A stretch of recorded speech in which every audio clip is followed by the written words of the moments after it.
Quite simple.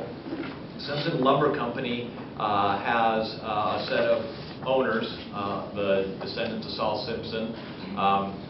And just for round numbers, let's say there's 100 owners in Simpson Lumber Company of the family members. Not all of them want to be in the energy business. Some of them want to be only in the lumber business. But a handful, 9 or 10, want to be in the renewable energy business. So a subset of the owners started a new company called Solomon Renewable Energy Company. So it's owned by owners of Simpson, but it's a small subset of Simpson owners. And they want to be strictly in the energy business, and the rest of the ownership wants to stay strictly in the lumber business. As you know, we recently bought the 2 mills up on Johns Prairie Road, the 2 sawmills up there. The lumber company has purchased those mills.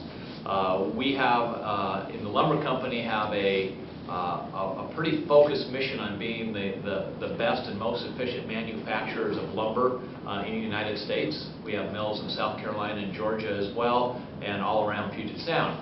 And to stay focused in lumber, and also then to run an energy plant can be a little bit confusing to the manager. So by splitting the energy business off into its separate, distinct, owned business, it allows the owners who want to be in the energy business to focus on energy, and it allows the rest of the company in the lumber business to focus solely on making the best, lowest cost lumber we can. And with 2 more mills now in the Shelton area that we purchased, we have a lot of work to do to bring those mills back to form so they can be profitable and productive and safe and kind of join the Simpson Lumber Company stables of mills. So that is kind of it in a nutshell, I guess. Are there any questions on that? Who Solomon Renewable Energy is, or any questions I can answer there? Yeah. So Solomon is an energy. Yes. It's not going to be providing products to Simpson. It will do 2 things. It will buy fuel from Simpson Lumber Company, the sawdust and bark and shavings that the sawmills make when they mill lumber. We currently sell that product to other mills for their boilers, or for making wood pellets for fireplaces, or for beauty bark, or for other uses. So Solomon will purchase fuel from Simpson Lumber Company to fuel its cogeneration plant, and in turn Simpson will buy, this is the product part, Simpson will buy some steam from Solomon to dry our lumber.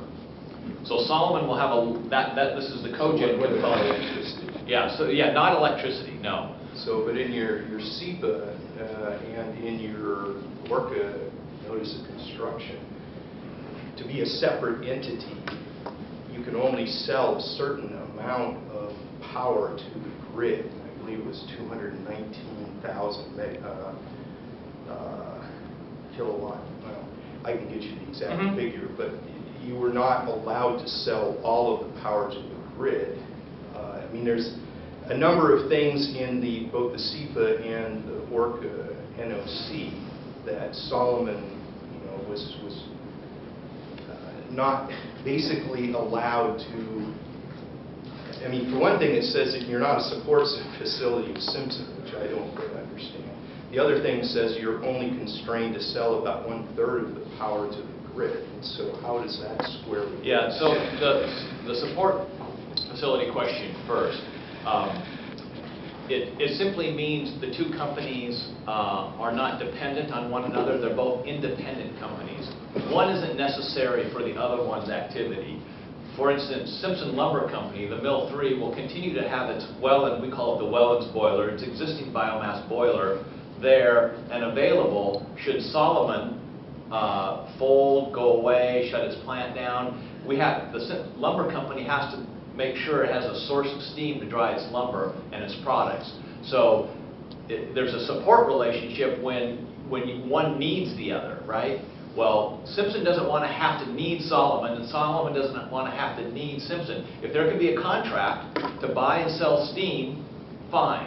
And if the contract holds up, wonderful. But if the renewable energy business